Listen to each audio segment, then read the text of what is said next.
টাকার গরমে হাবু ভাই, মতলবের কিস্তিতে নেহালের স্বস্তি, উত্তাল ব্যাচেলর পয়েন্ট। বিনোদন ডেস্ক, ঢাকা। জনপ্রিয় ধারাবাহিক নাটক ব্যাচেলর পয়েন্টের সাম্প্রতিক পর্বে সিজন ৫, পর্ব ৬৪ নাটকীয়তা আর মান অভিমানের এক নতুন মোড় দেখা দিয়েছে। ১ লাখ টাকা বেতনের চাকরির স্বপ্নে বিভোর হাবু ভাইয়ের সাথে কাবিলা ও নেহালের সম্পর্কের চরম অবনতি ঘটেছে। ১ লাখ টাকার বেতনের উত্তাপ ও হাবু ভাইয়ের ক্ষোভ।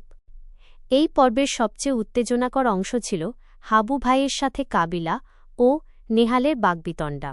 ১ লাখ টাকা বেতনের চাকরির প্রস্তাব নিয়ে কাবিলা ও নেহালের নিষেধকে হাবু ভাই ভালো চোখে দেখেননি।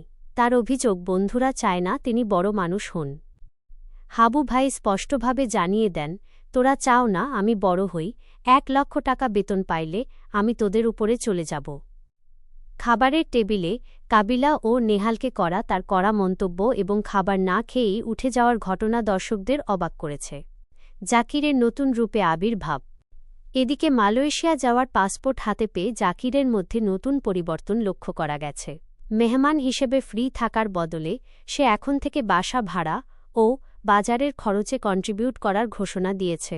তবে বাসা ভাড়া নিয়ে হাবু ভাইয়ের ভুল তথ্য এবং জাকিরের শার্ট ও গ্রিল খাওয়ানোর অফার নিয়ে কাবিলা ও পাশা ভাইয়ের মধ্যে রসাত্মক খুনসুটি দেখা গেছে। মতলবের জবান এবং নেহালের ইগো জয়। নেহালের খোয়া যাওয়া ৫০০ টাকার মধ্যে ১০০ টাকা ফেরত দিয়ে নতুন নাটক সাজিয়েছে মতলব। যদিও কাবিলা এটিকে টোপ হিসেবে দেখলেও নেহাল এটিকে তার ব্যক্তিগত জয় হিসেবে দেখছেন। আমেরিকার উচ্চশিক্ষা শেষ করে মতলবের কাছে ঠকে যাওয়ার গ্লানি থেকে ১০০ টাকা উদ্ধার করেই স্বস্তি খুঁজছেন নেহাল। পাশার মেডিটেশনে রকির বাধা। পাশা ভাই যখন নিজের রুমে মেডিটেশন ও ঘুমের প্রস্তুতি নিচ্ছিলেন, তখন রকি সেখানে এসে থাকার অনুরোধ করে। রকির অদ্ভুত সব আবদার এবং পাশা ভাইকে মজা দেওয়ার প্রস্তাব পাশা ভাইকে বেশ বিরক্ত করে, যার ফলে রকিকে শেষ পর্যন্ত রুম থেকে বিদায় নিতে হয়।